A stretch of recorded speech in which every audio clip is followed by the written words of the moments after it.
Oh, come look at the color, Harold. Come see. He's got a blue shirt on, Harold. He finally got rid of that black motorcycle ruffian jacket. Now he's got a baby blue shirt on. It's so beautiful.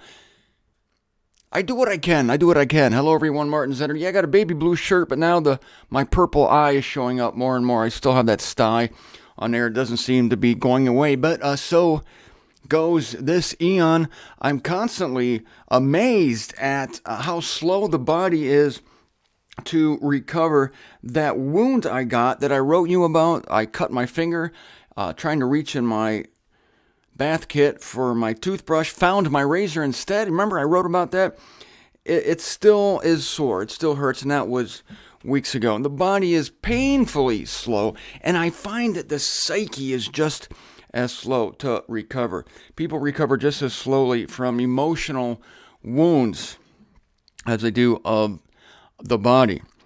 And so this is the challenge to us as we read the book of Revelation, but especially as we engage ourselves with our own gospel, because we grasp these things and we get them. I explain these things to you from Paul, especially in the Romans series that you're getting in the ZWTF, and you go, yeah, Zender, we get it. It's fantastic. And so you're camping on the truth, and everything else is just so far behind your revelation. But hang in there, because change is coming. And we are groaning within ourselves for the change of our bodies. I'm writing about this weekend in the ZWTF, that our bodies are going to change. In the meantime, we see this promise of God, and yet it doesn't happen. And so hope deferred makes the heart weak. It's not a hope, it's an expectation. And so we groan. This is legit. It's okay, groan. Yeah, there's a difference between groaning and complaining. That's true. Here's a groan. It's kind of like, oh, God. You're allowed to put God in there. Of course. Who are you groaning? That's why you're groaning, because God is not fulfilling your every need. Right now, my every need is to have this body change and to be free from the trauma of gravity. Now, complaining, that's different. You're actually murmuring. And Paul does not recommend murmuring, but he says all creation groans. And I'm discovering that Jesus Christ himself groaned. The Spirit groans. All creation is groaning, not inanimate objects, but your pets, they're groaning. Your cats are groaning. You think that when they stretch out there and they go, that they're getting all comfortable. They're not. It's a groan. It's a groan in the body. And dogs, when they sleep, they kind of like... you hear them groaning in their sleep. I had a 3-legged dog once named Pup, and this thing, it would have crazy dreams. It would twitch and groan in its dreams, and it would run in its dreams, and I'm pretty sure that it had 4 legs in its dreams, because that stub was going like the arm of a locomotive. And I said, look at Pup. That was her name. Look at Pup. I think she's got 4 legs in that dream. So anyway, all creation groans. Now, I want to tie up a loose end on the topic of serving the ecclesia, the furtherance of the evangel, because I want to make sure you understand this, because you're my friends, and I want you to know this.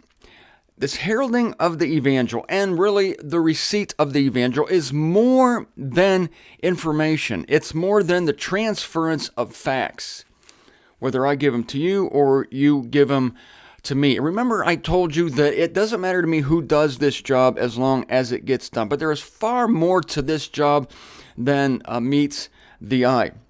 This is about a community of people. And I'll tell you, that is the most exhausting part of the job for me, but it can be and is the most rewarding part, because I can deal with the scriptures and I can write and I can perfect my writing technique and I can put the truth out to you. But what good is it if I don't have love? What good is it if I don't recognize that the body of Christ is to be solicitous for one another? And this was one of Paul's, well, in one aspect, he calls it a burden. But in another aspect, it was probably that thing that kept him alive. Because my fellowship with you, whether it's on this show or in print or when I actually come to see you, and I am coming to see you in Springfield, Missouri, and in Indianapolis, Indiana this month. An email went out a couple days ago Watch the newsletter this weekend about that. But Paul needed to see the saints. The saints needed to see Paul. I've told you this before, but it's being impressed upon me more and more. Paul gives a list in verse 23 of 2 Corinthians 11 of those things which have come upon him, in weariness more exceedingly. He's now detailing for the ecclesia the extent of his stretching, of his being stretched by Christ.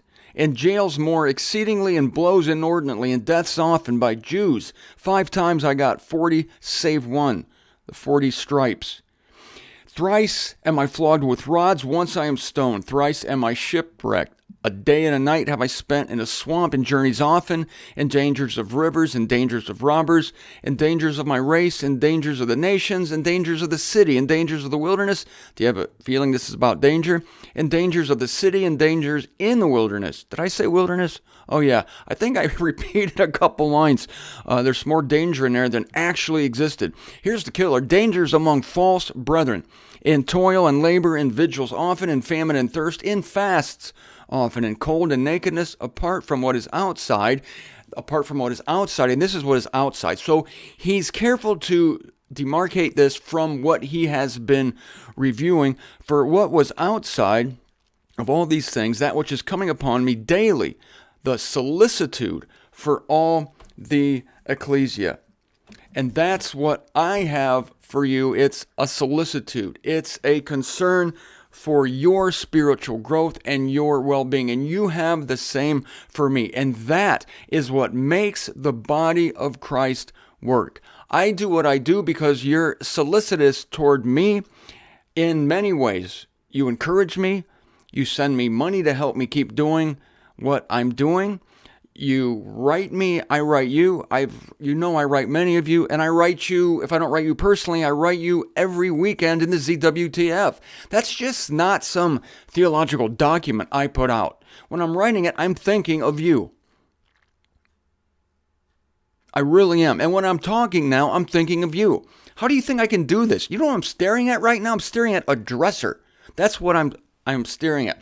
How can I be animated like this and talk to you like you're sitting across the table from me? Because in my mind and my spirit and my soul, you are sitting across the table from me. And this is what makes this job different. And this is where maybe some would tend to fail at this job who attempted thinking that all I have to do is put out facts, put out information, and I can sit in my ivory tower and throw my missives out the window or tie them to the leg of a pigeon and off they go. That's not how it works. Now, my boast is that I try to respond to everyone when I write emails.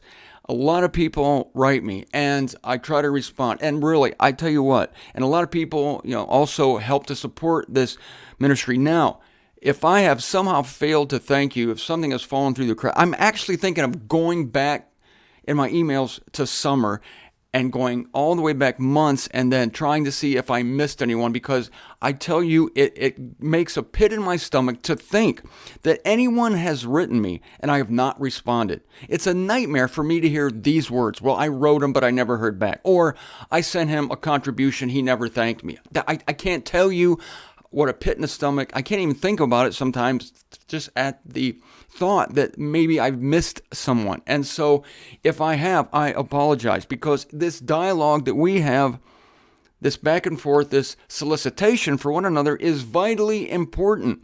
And it's what makes this life survivable. That's why we go to such trouble to get together.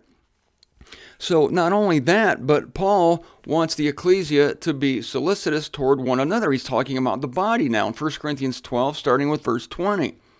Yet now indeed there are many members, yet one body. Yet the eye cannot say to the hand, I have no need of you. So many people tell me, Martin, I'm just like a toenail in the body of Christ. I'm the bile duct in the body of Christ. Well, you know what? We need a bile duct. If it weren't for that duct to conduct the bile, then we would be in big trouble. The body would be in big trouble. We need you. God knows what I am. We all just do what we do, don't we? I know what some people call me. So no part of the body can say to the other one, I don't need you. Nay, much rather, those members of the body supposed to be inherently weaker are necessary. For instance, the bile duct, the toenail. You would be hurting without your toenail, I think. You need your toenail. You need that little toe at the end, or you might fall down, go boom. It helps you to balance, you see. So those parts which we suppose to be more dishonored part, those we are investing with more exceeding honor. At least this is what one does if one is in tune with this fantastic principle. Well, I can't talk to you because you're a nobody. This attitude drives me nuts. When I used to live in Greenwich, Ohio, there were some people there who looked down their noses at other people, and I wanted to say, hello, wake up, look at the Rand McNally Road Atlas and see where you are. You are a little fish in a little pond, but they thought they were big fish. Okay, let's say they're a big fish in a little pond. Okay, look where you are. Look where you are. Get a clue. Look at the big picture. Anyway, the greater you are, the more honor that you're given, the more power you're given, the more expected you are, I think, to be gracious to others. This explains God to me. This explains God, because who is more powerful, who is more able to crush us than God? And yet who is more gracious to us than God? He's been endued with all power, all might. Same with Jesus Christ. The disciples wanted him to exercise that power one day against those who were defying them. How dare they defy us? And Jesus Christ, what does he do? He shows his weakness. He says, well, for one thing, you don't know what spirit you're of, you crazy disciples, but I know what spirit I'm of, and I'm given all power and authority. And what does he do? He lets Pilate skate. He lets the people who spit in his face skate. It's true, the Jews are going to be judged for their benefit, but the more power you're given, the more authority you have, the higher you are, the more incumbent it is upon you to act graciously to those, quote, underneath you, unquote. But they're not underneath you, they're your fellow inhabitants of the earth. And for Jesus Christ, we are fellow members of his body. So, Paul goes on, that which we suppose to be more dishonored, we are investing it with more exceeding honor. Oh, perfect example, Jesus washing the feet of the disciples. Fantastic picture. I love it. I love it. How dare any of us think we're high, mighty, lifted up? It's a joke. It's a joke. So whenever I sometimes play on this joke, like I'll sometimes call myself some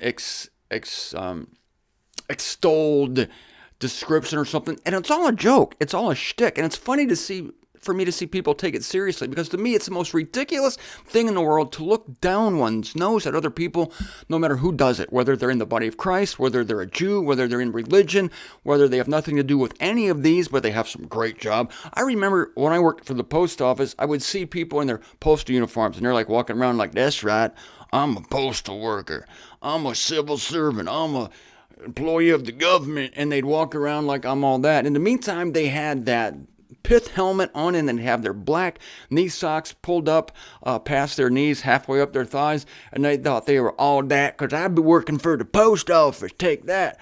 And I used to think, now I look at that, I think I have a much more esteemed job now. And I look back at postal people carrying the mail, and I think, it's noble work. It really is. We need people to do it. But in the meantime, I'm thinking, you ain't all that. You got a job. Congratulations. You got somebody telling you what to do all the time, as I had, and it's a high pressure job. Yeah, great pay. I hate to tell you how much more money I would have now if I'd stayed with the post office. But these things are of no consequence to me now. I'm living the dream here. Heralding the evangel. And that's a joke too, because I never dreamed about this. No, I wanted to be a football player. And then I wanted to be a professional drummer, because I was quite good at it. I used to play drums professionally,